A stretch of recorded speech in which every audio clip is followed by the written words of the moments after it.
Hello everyone, Daniel here from the Next Issue Podcast. On today's video, I'll be doing a review for the movie Nope 2022. This is a recently released movie. I didn't get a chance to see it until now, but let me tell you, it is fantastic. Nope is rated R with a runtime of 2 hours and 10 minutes. As of the recording of this video, Rotten Tomatoes sits at 80%, 82% for the critics, audience score of 70%. This movie is written and directed by Jordan Peele. And let me give you a brief synopsis before we get into the cast. Two siblings who run a California horse ranch discover something wonderful and sinister in the skies above, and the owner of an adjacent theme park tries to profit from the mysterious otherworld phenomenon. This movie stars Daniel Kaluuya as O.J. Haywood, Kiki Palmer as Emerald Haywood, Keith David as Otis Haywood Sr., Stephen Yeun as Ricky Park, and then we also have Brandon Pera as Angel Torres and Michael Wincott as Antlers Holst. These two characters come into play a little bit later in the movie. So um, I'll be there'll be very little spoilers. If I do get into spoilers, I'll make sure to give you guys plenty of warning so you can go check it out. That being said, this movie, I've had a little bit of time to think about it, and as soon as I got out of the theater, for those of you that follow me on TikTok, um, I I was really debating if this is my favorite Jordan Peele movie. And I think as of right now, without having rewatched Us or Get Out, I think it is. And I think the reason is because um, it's a little bit different. This feels more like Jordan Peele has really evolved as a creator. I think there's still a few things that falter. Like if you really want to dig down deep, um, and it all really hinges to me on the third act. uh, I think that'll be most of the decision point for a lot of people because that's where the movie really comes into its own, and maybe to what it had been building on, but it can be a little jarring. So, especially like story wise and all that, I think the third act is the make or break point for this movie. I think anybody that gets out of this movie feeling like it's not their favorite movie or maybe even that they didn't like it was because of the third act. uh, but to me, once the third act hit, I was fully on board with what I feel Jordan Peele's vision was. That being said, the movie looks fantastic. Just really cool shots. There's a way that Peele and the cinematography team just make you as the viewer follow the camera and focus on specific parts of the screen. I was lucky enough to watch this on IMAX, and I think that's also a big part of why I'm so high on this movie. I haven't been to the IMAX much since going back to the theater, just to try to avoid crowds and watch watch less. But I was able to find an IMAX screening that was really early in the morning. It was pretty empty, and because this is the second weekend of this movie being out, with Super Pets being the new movie out, uh, I feel like there was not as many people there.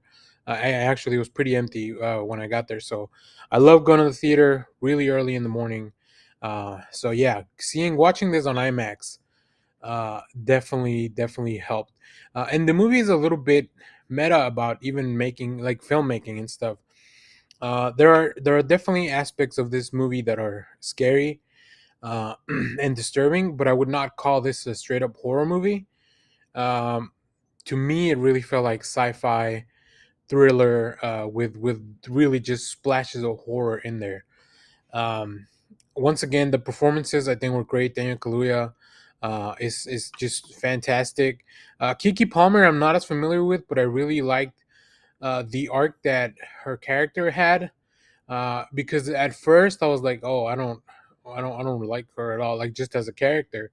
But then as the movie progressed and I really like the relationships evolved, I thought that was really interesting.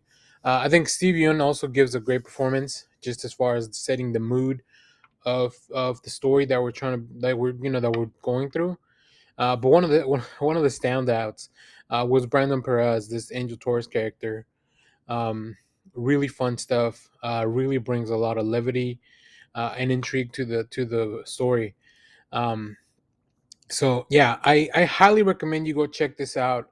If you like the other two Jordan Peele movies, I think this will be a good addition to that. I think definitely, like I said, I think Jordan Peele has been evolving and learning on filmmaking throughout his movies, and this is really a culmination of a lot of that.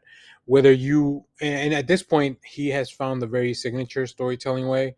So, like I said, if you don't like this movie, I think it's because this to me feels like the truest expression of Jordan Peele. For good or bad, this is feels to me like the movie where he is most himself. So I want to get a little bit into spoilers now. So if you haven't watched the movie, feel free to drop off. Thank you for watching. Make sure to hit that subscribe button. I just want to go over some stuff real quick. Uh, so spoilers going from here. So I think one of the big disconnects, and I said this on a TikTok as well. Uh, I feel like the audience thought that we were going to get like a close encounters of the third kind, and there's definitely a lot of like Spielberg homage in this film. Like I said, the movie is a little bit meta about filmmaking as well, so I really like that. But I feel like the first act to me is definitely close encounters because we're exploring this whole like unexplained phenomenon, right? But then, really, in a really neat way, it transitions into the second act where it's now Jaws.